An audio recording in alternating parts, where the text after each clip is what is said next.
മൂന്നാർ ഭൂപ്രശ്നത്തിൽ എല്ലാ കക്ഷികളുടെയും ആവശ്യപ്രകാരമാണ് സർവകക്ഷി യോഗം വിളിച്ചതെന്ന് മുഖ്യമന്ത്രി പിണറായി വിജയൻ. മുൻ യോഗങ്ങളുടെ തീരുമാനങ്ങൾ നടപ്പാക്കുന്നത് വിലയിരുത്തുമെന്നും മുഖ്യമന്ത്രി പറഞ്ഞു. മൂന്നാർ ഭൂപ്രശ്നത്തിൽ മുഖ്യമന്ത്രി വിളിച്ചേർത്ത സർവകക്ഷി യോഗം പുരോഗമിക്കുകയാണ്. റവന്യൂ മന്ത്രി ഇ ചന്ദ്രശേഖരൻ യോഗത്തിൽ അതേസമയം പങ്കെടുക്കുന്നില്ല. വിശദാംശങ്ങളുമായി ഷീജ ചേരുകയാണ്. ഷീജ, യോഗം പുരോഗമിക്കുകയാണ്. റവന്യൂ ഉദ്യോഗസ്ഥർ, ഇടുക്കിയിലെ നേതാക്കൾ, മന്ത്രിമാരൊക്കെയും യോഗത്തിൽ പങ്കെടുക്കുന്നു. ആമുഖമായി മുഖ്യമന്ത്രി പറഞ്ഞ വാക്കുകൾ, ഒപ്പം തന്നെ പ്രധാന അജണ്ട.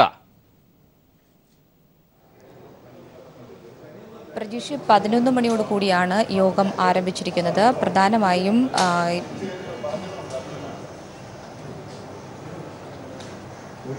പറഞ്ഞോളൂ, കേൾക്കാം.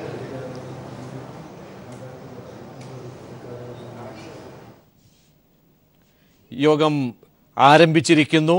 മുഖ്യമന്ത്രി വിളിച്ചു ചേർത്ത സർവകക്ഷി യോഗം കഴിഞ്ഞ സർവകക്ഷി യോഗത്തിൻ്റെയൊക്കെ തന്നെ പുരോഗതികളും അതിലെ നിലപാടുകളുമൊക്കെ പരിശോധിക്കുന്നുണ്ട്. ഒപ്പം തന്നെ ജില്ലയിലെ പ്രമുഖ നേതാക്കന്മാർ പങ്കെടുക്കുന്നു, റവന്യൂ ഉദ്യോഗസ്ഥർ പങ്കെടുക്കുന്നു യോഗത്തിൽ. ഒപ്പം അതേസമയം റവന്യൂ മന്ത്രി യോഗത്തിൽ പങ്കെടുക്കുന്നില്ല എന്ന വിശദാംശം കൂടിയാണ് ലഭിച്ചുകൊണ്ടിരിക്കുന്നത്. റവന്യൂ മന്ത്രി കോട്ടയത്തൊരു യോഗമുള്ളതിനാൽ പങ്കെടുക്കുന്നില്ല എന്നാണ് അറിയിക്കുന്നത്. മുഖ്യമന്ത്രി മറ്റെല്ലാവരെയും ഇപ്പോൾ ഷീജ ഒരിക്കൽ കൂടി ചേരുന്നു. ഷീജ, യോഗത്തിൻ്റെ അജണ്ട, ഒപ്പം തന്നെ ആരൊക്കെയാണ് പങ്കെടുക്കുന്നത്, മറ്റു വിശദാംശങ്ങൾ? പ്രജീഷ്, കൃത്യം 11 മണിയോട് കൂടി തന്നെ ഏതായാലും മൂന്നാറിലെയും ഒപ്പം തന്നെ പ്രധാനമായും മൂന്നാറിലെ ഉൾപ്പെടെയുള്ള ഇടുക്കിയിലെ ഭൂപ്രശ്നങ്ങൾ ചർച്ച ചെയ്യാൻ വേണ്ടിയുള്ള സർവകക്ഷി യോഗം ഇവിടെ മുഖ്യമന്ത്രിയുടെ അധ്യക്ഷതയിൽ ആരംഭിച്ചിട്ടുണ്ട്. മുഖ്യമന്ത്രി ആമുഖത്തിൽ തന്നെ വ്യക്തമാക്കിയത് ഇത്തരത്തിൽ ഒരു സർവകക്ഷി യോഗം വിളിച്ചു ചേർത്തതിൻ്റെ അടിയന്തര കാരണം എന്നുള്ളത് തന്നെയാണ് മുഖ്യമന്ത്രി ആദ്യം തന്നെ വ്യക്തമാക്കിയത്. അതിൽ അദ്ദേഹം വ്യക്തമാക്കിയത് കഴിഞ്ഞ മാർച്ച് 27-ാം തീയതിയാണ് മൂന്നാറിലെ കാര്യങ്ങളുമായി ബന്ധപ്പെട്ടുകൊണ്ടൊരു സർവകക്ഷി യോഗം ചേർന്നത്. അതിനുശേഷം 2 നിവേദനങ്ങളാണ് നിലവിൽ ഇപ്പോൾ സർക്കാരിന് മുഖ്യമന്ത്രിക്ക് ലഭിച്ചിട്ടുള്ളത്. ഇതിൽ ഒന്ന് ഇടുക്കിയിലെ LDF ജില്ലാ കമ്മിറ്റിയുടെ ഭാഗത്തു നിന്നും ലഭിച്ചതാണ്. മറ്റൊന്നാകട്ടെ ഇടുക്കിയിലെ അവിടുത്തെ തന്നെ KDH വില്ലേജിലെ ജനപ്രതിനിധികൾ, അതോടൊപ്പം തന്നെ അവിടുത്തെ ജനങ്ങൾ, സമരസമിതി പ്രവർത്തകർ എല്ലാവരും കൂടി ഉൾപ്പെട്ടുകൊണ്ട് മറ്റൊരു നിവേദനവും നൽകിയിട്ടുണ്ട്. ഇതിൽ ജനപ്രതിനിധികളും അതോടൊപ്പം തന്നെ അവിടുത്തെ സമരക്കാരും ഒക്കെ കൂടി നൽകിയിട്ടുള്ള നിവേദനത്തിൽ അവർ ഇത്തരത്തിൽ അവിടുത്തെ ഇടുക്കിയിലെ ഭൂപ്രശ്നങ്ങൾ ചർച്ച ചെയ്യുന്നതിന് വേണ്ടി ഒരു സർവകക്ഷി യോഗം വിളിച്ചു ചേർക്കണം എന്നുള്ള ആവശ്യമാണ് അവർ ആ നിവേദനത്തിൽ മുന്നോട്ട് വെച്ചത്. എന്നാൽ അടുത്ത LDF ജില്ലാ കമ്മിറ്റി നൽകിയിട്ടുള്ള നിവേദനത്തിൽ പ്രധാനമായും ആവശ്യപ്പെട്ടിട്ടുള്ളത് അതായത് മാർച്ച് 27-ന് ചേർന്ന സർവകക്ഷി യോഗത്തിൽ കൈക്കൊണ്ടിട്ടുള്ള തീരുമാനങ്ങൾ അത് നടപ്പാക്കുന്നതിൽ കാലതാമസം വരുന്നു. അത് സംബന്ധിച്ചുള്ള ഉത്തരവുകൾ ഇറങ്ങുന്നതിൽ കാലതാമസം വരുന്നു. ഉദ്യോഗസ്ഥരുടെ ഭാഗത്ത് നിന്നും കൃത്യമായും കാര്യങ്ങൾ നടക്കുന്നില്ല എന്നൊരു വിമർശനം ആ നിവേദനത്തിൽ ഉൾപ്പെട്ടിട്ടുണ്ടായിരുന്നു എന്ന് മുഖ്യമന്ത്രി വ്യക്തമാക്കി. ഈ പശ്ചാത്തലത്തിലാണ് നിലവിലെ മൂന്നാറിലെ അവസ്ഥ ചർച്ച ചെയ്യാൻ വേണ്ടി ഒരു സർവകക്ഷി യോഗം വിളിച്ചിരിക്കുന്നത്. മൂന്നാറിലെ വിഷയങ്ങളെ അതീവ ഗൗരവത്തോടെ തന്നെയാണ് ഇടുക്കിയിലെ ഭൂപ്രശ്നമെന്നും മുഖ്യമന്ത്രി വ്യക്തമാക്കി. അതുകൊണ്ട് തന്നെ മാർച്ച് 27-ന് സർവകക്ഷി യോഗം ചേരുന്നതിന് മുന്നോടിയായി തന്നെ സർക്കാർ ഇടുക്കിയിലെ പ്രശ്നങ്ങൾ ചർച്ച ചെയ്യാൻ വേണ്ടി റവന്യൂ മന്ത്രിയുടെയും അതോടൊപ്പം തന്നെ മുഖ്യമന്ത്രിയുടെയും ഇടുക്കിയിലെ മറ്റു മന്ത്രിമാരുടെയും അധ്യക്ഷതയിൽ യോഗം ചേർന്നിരുന്നു. അതിൻ്റെ അടിസ്ഥാനത്തിലാണ് സർവകക്ഷി യോഗം ചേരുന്നതിന് വേണ്ടി തീരുമാനിച്ചത്. സംസ്ഥാന തല നേതാക്കളെ ഉൾപ്പെടുത്തിക്കൊണ്ടുള്ള സർവകക്ഷി യോഗത്തിലാണ് മാർച്ച് 27-ാം തീയതി അവിടുത്തെ കാര്യങ്ങൾ നടപ്പാക്കുന്നതിന് കുറേ കാര്യങ്ങൾ തീരുമാനിച്ചത്. അതിൽ കൈക്കൊണ്ടിട്ടുള്ള തീരുമാനങ്ങൾ എത്രത്തോളം നടപ്പായി എന്നുള്ള കാര്യങ്ങൾ ഇന്നത്തെ ഈ യോഗത്തിൽ റവന്യൂ വകുപ്പിൻ്റെ അഡീഷണൽ ചീഫ് സെക്രട്ടറി വ്യക്തമാക്കുന്നതായിരിക്കും. തുടർന്ന് അവിടെ നിലവിൽ സർക്കാർ കൈക്കൊണ്ടിട്ടുള്ള തീരുമാനങ്ങൾ നടപ്പാക്കിയതുമായി ബന്ധപ്പെട്ട് ഉദ്യോഗസ്ഥർ എന്തൊക്കെ ചെയ്തു എന്നുള്ള കാര്യങ്ങൾ അവിടുത്തെ ഇടുക്കി കളക്ടറും സബ് കളക്ടറും ഉൾപ്പെടെയുള്ളവർ ഈ യോഗത്തിൽ വിശദീകരിക്കുന്നതായിരിക്കും. ഏതായാലും ഈ യോഗത്തിൽ നിന്നും നിലവിൽ ഇടുക്കിയിലെ ജില്ലാ നേതാക്കളാണ് പ്രധാനമായും പങ്കെടുക്കുന്നത്. ഒപ്പം തന്നെ ഇടുക്കിയിൽ നിന്നുള്ള മന്ത്രി MM മണിയും ഈ യോഗത്തിൽ പങ്കെടുക്കുന്നുണ്ട്. എന്നാൽ CPI ഈ യോഗത്തിൽ നിന്നും വിട്ടുനിൽക്കുകയാണ്. റവന്യൂ മന്ത്രിയും ഈ യോഗത്തിൽ പങ്കെടുക്കുന്നില്ല. റവന്യൂ മന്ത്രി ഇ ചന്ദ്രശേഖരന് അദ്ദേഹത്തിന് കോട്ടയത്ത് ഒരു പരിപാടിയുള്ളതിനാൽ അദ്ദേഹം ഈ യോഗത്തിൽ പങ്കെടുക്കില്ല. അത്തരത്തിലൊരു അസൗകര്യം തനിക്കുണ്ട് എന്നൊരു വിവരം അദ്ദേഹം അറിയിച്ചിട്ടുണ്ട്. അതുകൊണ്ട് അദ്ദേഹം ഈ യോഗത്തിൽ പങ്കെടുക്കുന്നില്ല. CPIയുടെ ജില്ലാ നേതാക്കൾ ആരും തന്നെ ഈ യോഗത്തിൽ പങ്കെടുക്കുന്നില്ല. CPIയുടെ സംസ്ഥാന നേതൃത്വത്തിൻ്റെ നിർദ്ദേശമനുസരിച്ചാണ് ഈ യോഗത്തിൽ പങ്കെടുക്കാത്തത് എന്നാണ് നമുക്ക് അറിയാൻ സാധിക്കുന്നത്.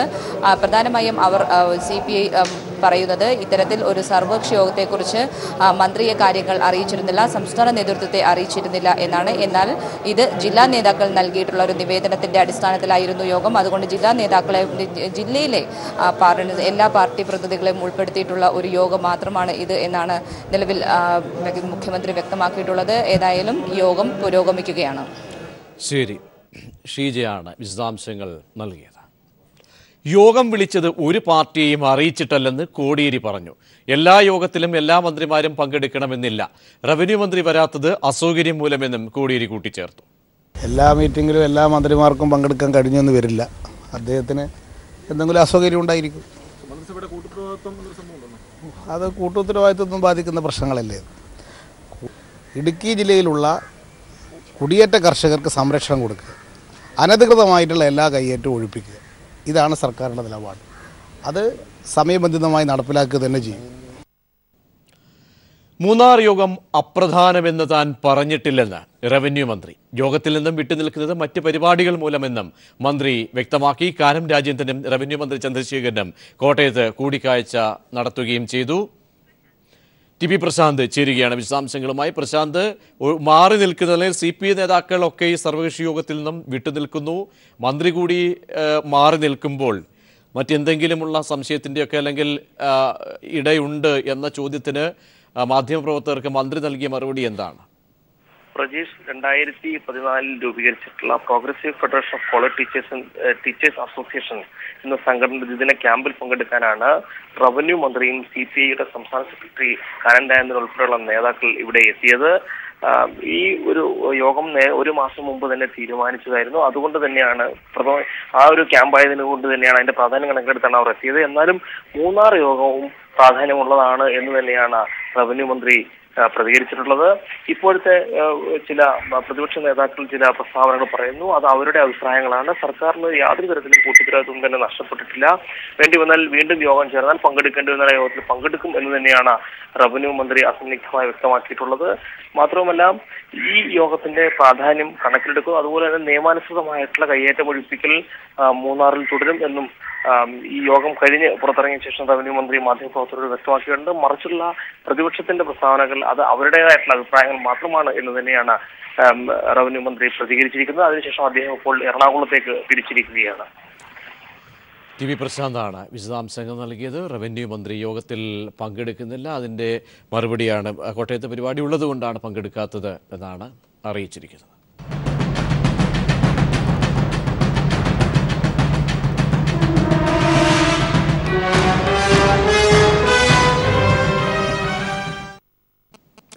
നടി ആക്രമിക്കപ്പെട്ട ദിവസം സംവിധായകൻ ലാലിന്റെ വീട്ടിലെത്തിയ PT തോമസ് MLAയുടെ ചെയ്തികൾ സംശയാസ്പദമാകുന്നു.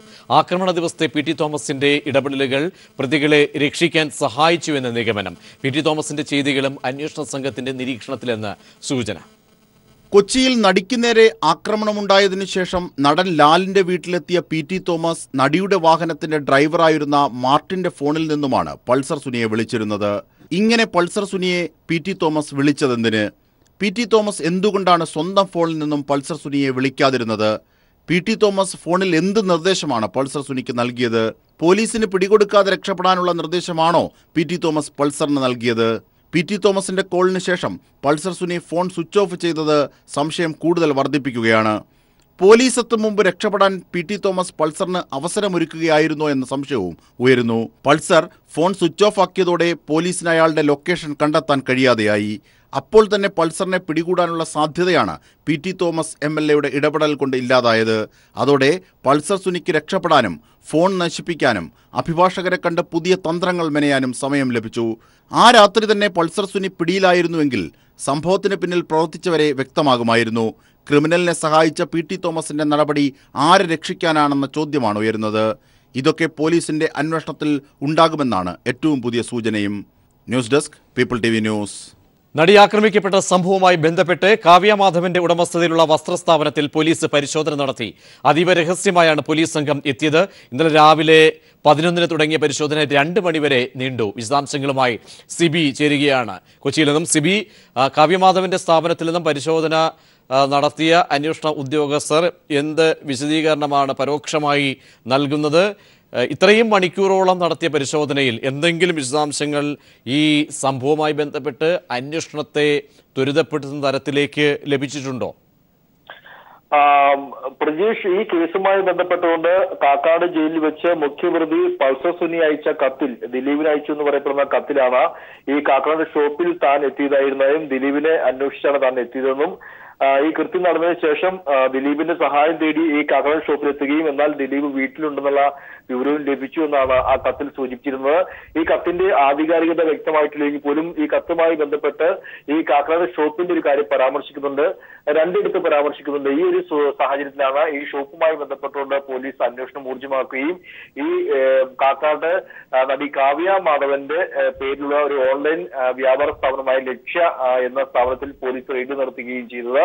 ഈ റെയ്ഡിൽ വിവിധ കമ്പ്യൂട്ടറുകൾ അതോടൊപ്പം തന്നെ വിവിധ പണമിടപാട് സംബന്ധിച്ച രേഖകളെല്ലാം പോലീസ് കണ്ടെടുത്തായി സൂചനയുണ്ട്. എന്തായാലും കേസുമായി ബന്ധപ്പെട്ടുകൊണ്ട് ഒരു നിർണായക സൂചന ഈ ഷോപ്പുമായി ബന്ധപ്പെട്ടുകൊണ്ട് ഉണ്ടായി എന്നാണ് പോലീസിന് വ്യക്തമാക്കുന്നത്. മാത്രമല്ല ഈ പൾസർ സുനി ഒളിവിൽ പോയ സമയത്ത് കാക്കാട് എത്തിയതായി ഈ ഫോൺ കോൾ സംബന്ധിച്ചുള്ള അന്വേഷണത്തിലും വ്യക്തമായിട്ടുണ്ട്. ഈ ഒരു സാഹചര്യത്തിൽ കൂടിയായിരുന്നു ഈ പൾസർ സുനി കാക്കാട് ഷോപ്പിൽ എത്തിയതെന്ന് പോലീസിന് മനസ്സിലായത്. എന്തായാലും ഈ കേസുമായി ബന്ധപ്പെട്ടുകൊണ്ട് നടി കാവ്യ മാധവനെയും ചോദ്യം ചെയ്യാൻ പോകുന്ന രീതിയിലേക്കാണ് കാര്യങ്ങൾ പോകുന്നത്. മാത്രമല്ല അഡ്വക്കേറ്റ് ഫെനി ബാലകൃഷ്ണൻ കഴിഞ്ഞ ദിവസം ദിലീപിന് നൽകിയ വെളിപ്പെടുത്തലിൽ ഈ പൾസർ സുനി തന്നെ ജാമ്യത്തിനായി ബന്ധപ്പെട്ടിരുന്നുവെന്നും എന്നാൽ പിന്നീട് മാടം പറയുന്നതനുസരിച്ച് കാര്യങ്ങൾ നീക്കാം എന്ന് പറഞ്ഞുകൊണ്ട് കട്ട് ചെയ്യുകയാണ് ചെയ്തത്. പിന്നീട് പൾസർ സുനി അറസ്റ്റിലാവുകയായിരുന്നു. ഈ മാടം ആറിന്റെ കാര്യത്തിലും പോലീസിന് വ്യക്തപ്പെടുത്തേണ്ടതുണ്ട്. എല്ലാവരും ഈ കാര്യങ്ങളെല്ലാം കേന്ദ്രീകരിച്ചുകൊണ്ടാണ് ഇപ്പോൾ കഴിഞ്ഞ ദിവസം ഇന്നലെ ഒരു 11 മണി മുതൽ 3 മണിക്കൂറോളം കാക്കനാട് ഷോപ്പിൽ പരിശോധന നടത്തിയത്. പ്രജീഷ്, സിബിയാണ് വിശദാംശങ്ങൾ നൽകിയത്. നടി കാവ്യയുടെ വസ്ത്ര സ്ഥാപനത്തിലും പോലീസ് പരിശോധന നടത്തിയിരിക്കുന്നു. നടി ആക്രമിക്കപ്പെട്ട സംഭവത്തിൽ അമ്മയുടെ നിലപാട് തെറ്റെന്ന് VS അച്യുതാനന്ദൻ. കേസ് കൈകാര്യം ചെയ്ത രീതി ശരിയായില്ല. അമ്മയുടെ നിലപാട് സ്ത്രീവിരുദ്ധമെന്നും VS അഭിപ്രായപ്പെട്ടു. സ്ത്രീകളുടെ നേരെ നടന്നിട്ടുള്ള ഈ ആക്രമണത്തെ അതിശക്തമായ ഭാഷയിൽ എതിർക്കുകയാണ് ചെയ്യേണ്ടിയിരുന്നത്. പുറത്തു വരുന്ന വിവരങ്ങളനുസരിച്ച് സിനിമയിലുള്ളവർക്ക് അങ്ങനെ ഒരു ഗൂഢാലോചന തോന്നുന്നുണ്ടോ? പുറത്തു വരുന്ന വാർത്തകൾ അനുസരിച്ചിട്ടാണെങ്കിൽ അമ്മയുടെ നിലപാട് ശരിയാണോ? അമ്മയുടെ അടക്കം സ്ത്രീകളുടെ കാര്യത്തിൽ എടുത്തിട്ടുള്ള സമീപനം വളരെ തെറ്റാണ്.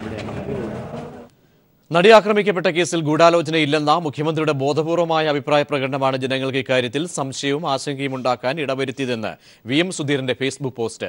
പോലീസിന്റെ ഓരോ നടപടിയും ജനങ്ങൾ ഉറ്റുനോക്കുകയാണെന്നും ഇക്കാര്യത്തിലുള്ള അമ്മയുടെ സമീപനം നീതിപൂർവമായില്ലെന്നും സുധീരൻ അഭിപ്രായപ്പെട്ടു. ശബരിമലയിലെ കൊടിമരം കേടുവരുത്തിയ സംഭവം പ്രതികൾ നൽകിയ മൊഴി തെറ്റ്.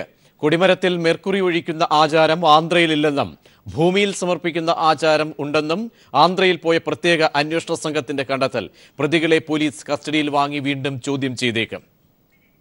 വിശദാംശങ്ങളുമായി ബിജേഷ് ചേരുകയാണ്. ബിജേഷ്, അന്വേഷണത്തിൽ ഒരു വൈരുദ്ധ്യം കൃത്യമായി തന്നെ പോലീസിന് ബോധ്യപ്പെട്ടോ? ആചാരവുമായി ബന്ധപ്പെട്ടായതുകൊണ്ട് പോലീസ് വ്യക്തമായി ഇക്കാര്യത്തിൽ അവിടെ ആന്ധ്രയിൽ പോയി കാര്യങ്ങൾ നേരിട്ട് ബോധ്യപ്പെടുകയും അതിൻ്റെ അടിസ്ഥാനത്തിലാണോ ഇപ്പോൾ ചോദ്യം ചെയ്യലിലേക്ക് വീണ്ടും കസ്റ്റഡിയിലടക്കം വാങ്ങാനുള്ള നീക്കത്തിലേക്ക് പോകുന്നത്?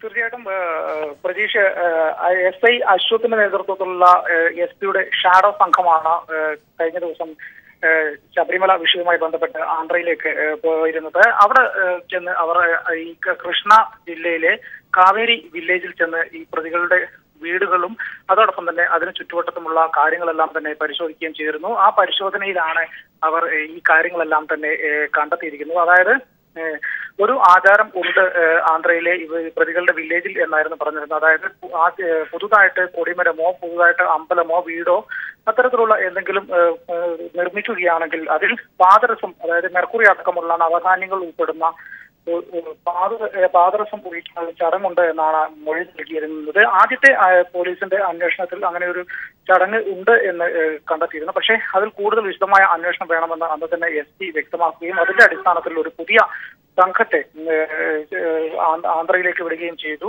അവർ ആണ് ഇപ്പോൾ അവിടെ ചെന്ന് ഇത്തരത്തിൽ കൊടിമരത്തിൽ മെർക്കുറി അടക്കമുള്ള നവധാന്യങ്ങൾ സമർപ്പിക്കുന്ന ചടങ്ങില്ല എന്ന് കണ്ടെത്തിയിരിക്കുന്നത്. ഇത് വ്യക്തമാക്കുന്നത് പ്രതികൾ നൽകിയ മൊഴി തെറ്റാണ്. പക്ഷെ അതോടൊപ്പം തന്നെ മറ്റൊരു കാര്യം കൂടെ കണ്ടെത്തിയിട്ടുണ്ട്. അതായത് കൊടിമരമോ മറ്റ് കാര്യങ്ങളോ നിർമ്മിക്കുന്നതിന് മുമ്പേ ഭൂമിയിൽ ഇത്തരത്തിൽ പാദരസം ഒഴിക്കുന്ന ഒരു ചടങ്ങുണ്ട് എന്നാണ് മനസ്സിലാക്കിയിരിക്കുന്നത്. മറ്റൊരു കാര്യം, ഇവർക്ക് ഈ പ്രതികൾക്ക് തീവ്രവാദ ബന്ധമോ മറ്റ് എന്തെങ്കിലും സംഘടനയായിട്ടുള്ള ബന്ധമോ ഒന്നും തന്നെ ഇല്ല എന്നും കണ്ടെത്തുകയും ചെയ്തു. കഴിഞ്ഞ 25-ാം തീയതിയായിരുന്നു ശബരിമലയിൽ പുതിയ കൊടിമരം സ്ഥാപിക്കുകയും അന്ന് തന്നെ അതിന് മെർക്കുറി വെച്ച് കേടുവരുത്തിയതായി കണ്ടെത്തുകയും അതിന്റെ അടിസ്ഥാനത്തിൽ 5 ആന്ധ്ര സ്വദേശികളെ അറസ്റ്റ് ചെയ്യുകയും ചെയ്തത്. ഈ ആന്ധ്രയിൽ പോയ പ്രത്യേക അന്വേഷണ സംഘത്തിന്റെ കണ്ടെത്തലിന്റെ പശ്ചാത്തലത്തിൽ കൂടി കസ്റ്റഡിയിൽ വാങ്ങി പ്രതികളെ വീണ്ടും ചോദ്യം ചെയ്യാനുള്ള സാധ്യതയും ഉണ്ട്. ശരി വിജേഷ്. CPM-ന്റെ നേതൃത്വത്തിലുള്ള ഗൃഹസന്ദർശന പരിപാടിക്ക് തുടക്കമായി തിരുവനന്തപുരം കുന്നുകുഴിയിലെ വീടുകൾ സന്ദർശിച്ചുകൊണ്ട് സംസ്ഥാന സെക്രട്ടറി കോടിയേരി ബാലകൃഷ്ണൻ പരിപാടി ഉദ്ഘാടനം ചെയ്തു. ഇന്ന് നാളെയും മറ്റന്നാളുമായ സംസ്ഥാനത്തിൽ 50,000 ബൂത്ത് കമ്മിറ്റികളായി തിരിഞ്ഞാണ് ഗൃഹസന്ദർശനം നടത്തുന്നത്. ജനങ്ങളുടെ പ്രശ്നങ്ങൾ നേരിട്ടറിയുന്നതിനും ജനങ്ങളുമായി സംവദിക്കുവാനും വേണ്ടിയാണ് പാർട്ടി തീരുമാനപ്രകാരം ഓരോ ബൂത്ത് തലങ്ങളിലുമുള്ള പാർട്ടി നേതാക്കൾ വീടുകളിലേക്ക് എത്തുന്നത്. CPM സംസ്ഥാന സെക്രട്ടറി കോടിയേരി ബാലകൃഷ്ണൻ തിരുവനന്തപുരം കുന്നുകുഴിയിലെ വീടുകളിലെത്തി അവരുടെ പ്രശ്നങ്ങൾ ചോദിച്ചറിഞ്ഞുകൊണ്ടാണ് ഗൃഹസന്ദർശന പരിപാടിക്ക് തുടക്കം കുറിച്ചത്. ഓരോ വീടുകളിലും കയറിയിറങ്ങി പാർട്ടിയെക്കുറിച്ചും ഭരണത്തെക്കുറിച്ചും വീട്ടുകാരോട് ചോദിച്ചറിഞ്ഞു. അവരുടെ പരാതികൾക്കും പരിഭവങ്ങൾക്കും ക്ഷമയോടെ മറുപടി നൽകിയും പരിഹാരം നിർദ്ദേശിച്ചുമാണ് കോടിയേരി മടങ്ങിയത്. ഇലക്ഷൻ കാലത്ത് മാത്രം വീടുകളിലേക്ക് പോവുക എന്ന പ്രവർത്തന ശൈലി മാറ്റി വിവിധ സന്ദർഭങ്ങളിൽ ജനങ്ങളുമായി വിവിധ ആവശ്യങ്ങൾക്ക് ബന്ധപ്പെടുക എന്നുള്ളതാണ് പാർട്ടി അംഗീകരിച്ചിരിക്കുന്ന സമീപനം. വിവിധ പ്രശ്നങ്ങളുടെ പേരിൽ വീടുകൾ നമ്മുടെ പ്രവർത്തകന്മാർ പോകാറുണ്ട്. പക്ഷേ അത് എല്ലാ വീടുകളിലും പലപ്പോഴും എത്താറില്ല. ഇത് എല്ലാ പാർട്ടിക്കാരുടെയും വീടുകളിലേക്ക് പോകാൻ ഞങ്ങൾ സന്നദ്ധമാണ്. തെരഞ്ഞെടുപ്പ് കാലത്ത് മാത്രം വന്നുപോകുന്ന രാഷ്ട്രീയ നേതാക്കളെ പോലെയല്ല CPM പ്രവർത്തകരെന്നും ഇപ്പോഴത്തെ ഭരണത്തെക്കുറിച്ച് നല്ല അഭിപ്രായമാണെന്നുമായിരുന്നു ജനങ്ങളുടെ പ്രതികരണം. നല്ല അഭിപ്രായമാണ് സാറേ, നല്ല അഭിപ്രായമാണ്. പക്ഷേ കോൺഗ്രസിന്റെ ഇതിൽ നമ്മൾ എന്തെങ്കിലും പോയാൽ അവർ നമ്മുടെ പിറകിരുന്ന് വരില്ല. കമ്മ്യൂണിസ്റ്റിൽ നമ്മൾ എന്തെങ്കിലും പറഞ്ഞാൽ സാറേ നമ്മുടെ പിറകിരുന്ന് വരും, നമുക്ക് എന്ത് സഹായം ചെയ്യാം.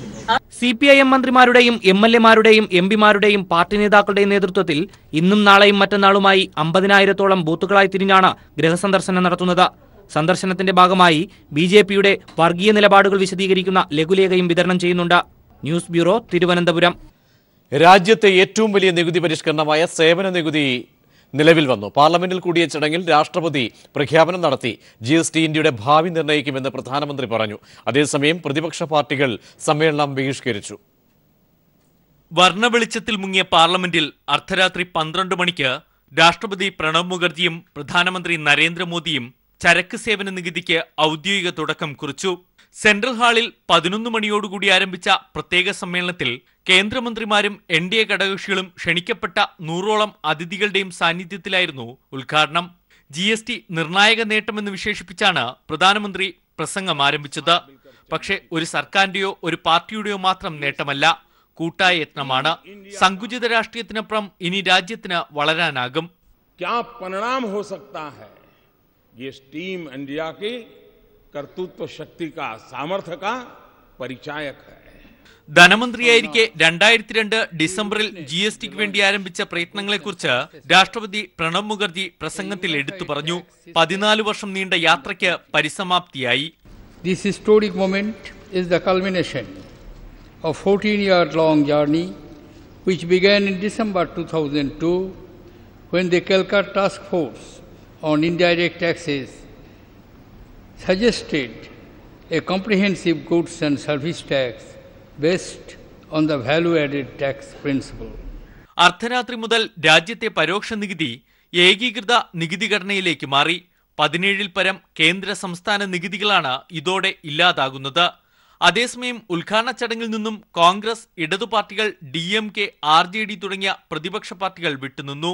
JDS, SP, NCP തുടങ്ങിയ പാർട്ടികൾ NDAക്കൊപ്പം സമ്മേളനത്തിൽ പങ്കെടുത്തു. പാർലമെന്റിനെ വർണ്ണശബളമാക്കി സ്വാതന്ത്ര്യാനന്തര ഇന്ത്യ കണ്ട ഏറ്റവും വലിയ സാമ്പത്തിക പരിഷ്കരണം എന്ന പേരിലാണ് കേന്ദ്ര സർക്കാർ GSTക്ക് തുടക്കമിട്ടിരിക്കുന്നത്.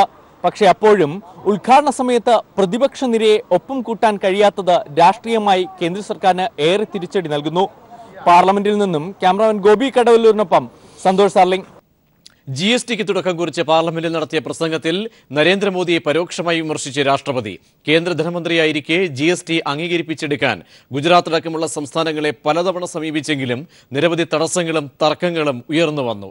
GSTയുടെ ഉദ്ഘാടനം മോദി നിർവഹിക്കുമെന്ന മുൻ തീരുമാനത്തിലും അവസാന നിമിഷം മാറ്റം വരുത്തി. പ്രോട്ടോകോൾ ലംഘനം ഉണ്ടാകാതിരിക്കാൻ രാഷ്ട്രപതിയും പ്രധാനമന്ത്രിയും സംയുക്തമായി ഉദ്ഘാടനം നിർവഹിക്കുകയായിരുന്നു. വർഷങ്ങൾക്ക് മുമ്പ് കോൺഗ്രസ് നേതൃത്വത്തിലുള്ള കേന്ദ്ര സർക്കാർ GST എന്ന ആശയം അവതരിപ്പിക്കുമ്പോൾ ഏറ്റവും ശക്തനായ എതിരാളിയായിരുന്നു അന്ന് ഗുജറാത്ത് മുഖ്യമന്ത്രിയായിരുന്ന നരേന്ദ്രമോദി. ഇക്കാര്യമാണ് രാഷ്ട്രപതി പ്രണബ് മുഖർജി പാർലമെന്റിലെ പ്രസംഗത്തിൽ പരോക്ഷമായി സൂചിപ്പിച്ചത്. ഒരു രാഷ്ട്രം ഒരു നികുതി എന്ന ആശയത്തിന് 14 വർഷം മുമ്പ് 2002 ഡിസംബറിൽ തുടക്കമിട്ടു. ഭരണഘടനാപരമായും നിയമപരമായും സാമ്പത്തികപരമായും നിരവധി തടസ്സങ്ങൾ ഉയർന്നുവന്നു. GST നടപ്പിലാക്കുന്നതിനെ ചില സംസ്ഥാനങ്ങൾ എതിർത്തു. ഗുജറാത്തിനെ പ്രത്യേകം പ്രസംഗത്തിൽ പരാമർശിച്ച രാഷ്ട്രപതി അവരുമായി നിരവധി ചർച്ചകൾ നടത്തേണ്ടി വന്ന കാര്യം എടുത്തു പറഞ്ഞു.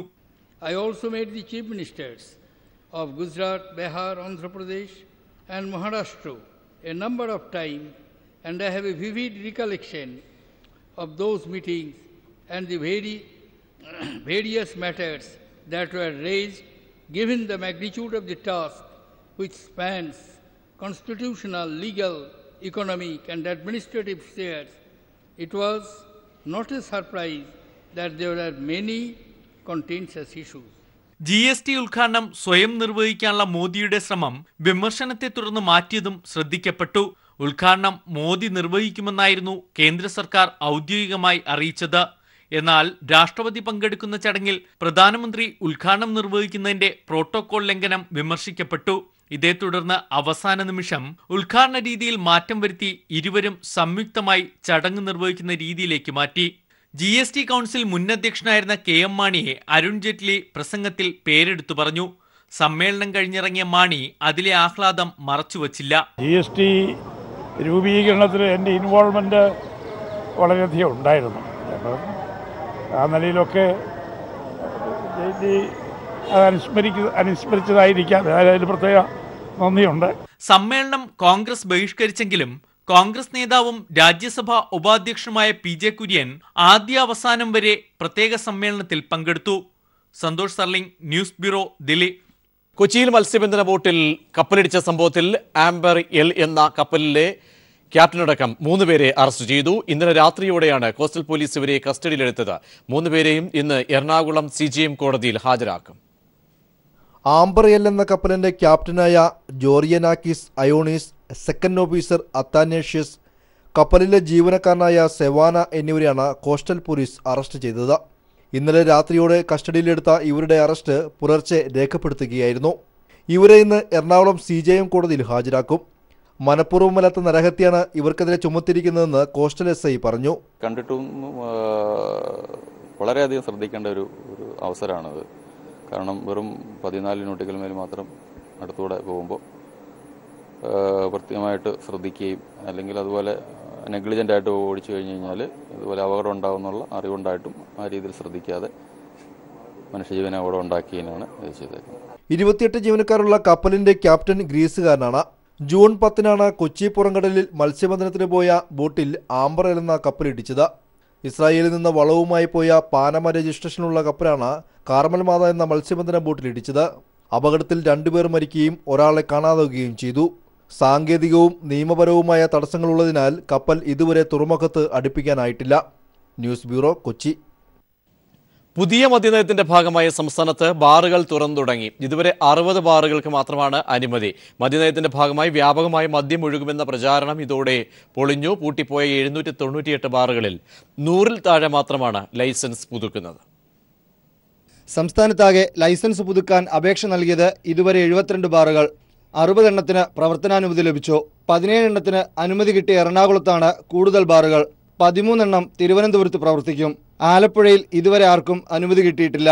വയനാട്ടിൽ 2 ബാറുകൾ പ്രവർത്തിക്കും. ഇന്ന് ഡ്രൈഡേ ആയതിനാൽ ബാറുകൾ പ്രവർത്തിക്കില്ല. അനുമതി ലഭിച്ച ചില ബാറുകൾ ഇന്നലെ വൈകുന്നേരം പ്രവർത്തിച്ചു തുടങ്ങി. ഇത്ര നാളെ പാടിച്ചാണ് കുടിക്കണത്. ഇപ്പൊ നല്ല ഹാപ്പിയായിട്ട് ഇവിടെ നിന്ന് കുടിക്കാം, സുഖമായിട്ട് കുടിക്കാം, നല്ല നല്ല AC ആയിട്ട് കുടിക്കാം. മറ്റേ കട്ടക്കാലിൽ കിടന്ന പലിത് കുടിക്കും, അവർ പൈസ ലാഭം. നാളെയും മറ്റന്നാളുമായി മറ്റു ബാറുകൾ തുറക്കും. 2112 കള്ളുഷാപ്പുകൾക്കും അനുമതിയായി. അടച്ചുപൂട്ടുമ്പോൾ 798 ബാറുകളായിരുന്നു സംസ്ഥാനത്ത് പ്രവർത്തിച്ചത്. ഇതിൽ 60 എണ്ണത്തിന് മാത്രമാണ് തുറന്നു പ്രവർത്തിക്കാൻ അനുമതി ഇപ്പോൾ കിട്ടിയിട്ടുള്ളത്.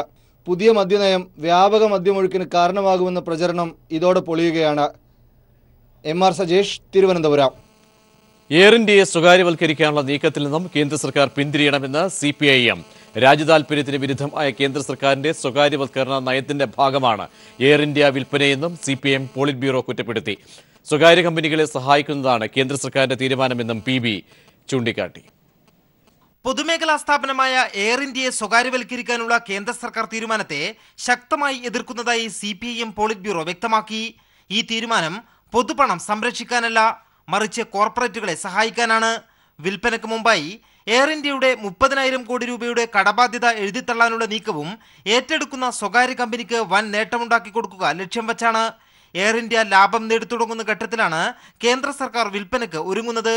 2015-2016 വർഷത്തിൽ എയർ ഇന്ത്യ 105 കോടി രൂപ ലാഭം നേടി. 2016-2017 വർഷത്തിൽ 300 കോടി രൂപ ലാഭം നേടുമെന്ന് പ്രതീക്ഷിക്കുകയും ചെയ്യുന്നു. ഇങ്ങനെയൊരു സാഹചര്യത്തിൽ വിൽപ്പന നടത്തുന്നത് നല്ല ഉദ്ദേശത്തോടെയല്ല, കേന്ദ്രം ഭരിച്ച സർക്കാരുകളുടെ തെറ്റായ തീരുമാനങ്ങൾ കാരണമാണ് എയർ ഇന്ത്യ നഷ്ടത്തിലായത്. ഒടുവിൽ ബലിയാടാക്കി വിൽപ്പന നടത്തുന്നത് അംഗീകരിക്കാൻ കഴിയില്ലെന്നും CPIM വ്യക്തമാക്കി. രാജ്യ താൽപര്യത്തിന് വിരുദ്ധമായ സ്വകാര്യവൽക്കരണ നയത്തിന്റെ ഭാഗമാണ് എയർ ഇന്ത്യയുടെ വിൽപ്പനയും. അതുകൊണ്ട് തന്നെ സ്വകാര്യവൽക്കരിക്കാനുള്ള തീരുമാനം പിൻവലിക്കണമെന്നും പോളിറ്റ് ബ്യൂറോ ആവശ്യപ്പെട്ടു. കഴിഞ്ഞ ദിവസമാണ് എയർ ഇന്ത്യ സ്വകാര്യവൽക്കരിക്കാനുള്ള നീതി ആയോഗ് നിർദ്ദേശത്തിന് പ്രധാനമന്ത്രിയുടെ അധ്യക്ഷതയിൽ ചേർന്ന സാമ്പത്തികകാര്യ മന്ത്രിതല സമിതി തത്വത്തിൽ അംഗീകാരം നൽകിയത്. News bureau, Delhi. കാസർഗോഡ് മഞ്ചേശ്വരം മുസോടി കടപ്പുറത്ത് കടലാക്രമണം രൂക്ഷമായി തുടരുകയാണ്. കടലെടുത്തതിനെ തുടർന്ന് റോഡും വീടുകളും തകർന്നു. ദിവസങ്ങൾ പിന്നിട്ട കടലാക്രമണം രൂക്ഷമായി തുടരുന്നതിനാൽ തീരത്തെ 10ഓളം കുടുംബങ്ങളെ സുരക്ഷാ കേന്ദ്രത്തിലേക്ക് മാറ്റി.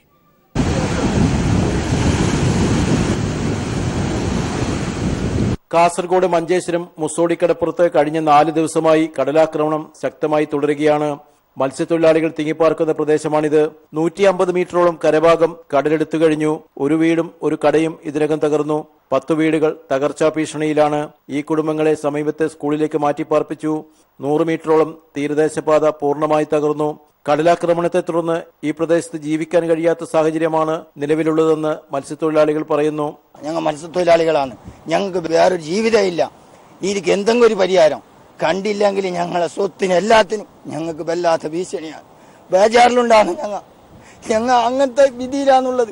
മഞ്ചേശ്വരം മത്സ്യബന്ധന തുറമുഖ നിർമ്മാണത്തിന്റെ ഭാഗമായി കടൽ തീരത്ത് നിർമ്മിച്ച പുലിമുട്ടാണ് ഈ പ്രദേശത്തെ കടലാക്രമണം രൂക്ഷമാക്കാൻ കാരണമായതെന്ന് നാട്ടുകാർ ചൂണ്ടിക്കാട്ടുന്നു. ഹാർബർ അവിടെ നിർമ്മിക്കുമ്പോൾ ഷേഡ് പുലിമുട്ട് നിർമ്മിക്കാത്തതാണ് പ്രശ്നം. പി കരുണാകരൻ MP കാസർഗോഡ് ജില്ലാ കലക്ടർക്ക് നൽകിയ നിർദ്ദേശത്തെ തുടർന്ന് റവന്യൂ ഉദ്യോഗസ്ഥർ സ്ഥലത്തെത്തി സുരക്ഷാ നടപടികൾ സ്വീകരിച്ചു. CH കുഞ്ഞമ്പു മഞ്ചേശ്വരം MLA ആയിരിക്കെ നബാർഡ് സഹായത്തോടെ ഈ പ്രദേശത്ത് കടൽപ്പത്തി നിർമ്മാണത്തിന് പദ്ധതി ആവിഷ്കരിച്ചിരുന്നു. എന്നാൽ മത്സ്യബന്ധന ബോട്ടുകൾക്കും തോണികൾക്കും പദ്ധതി കരക്കെടുക്കുവാൻ പ്രയാസം സൃഷ്ടിക്കുമെന്ന ആക്ഷേപത്തെ തുടർന്ന് തുടർ നടപടികൾ നിർത്തിവെക്കുകയായിരുന്നു. News bureau, Kasaragod.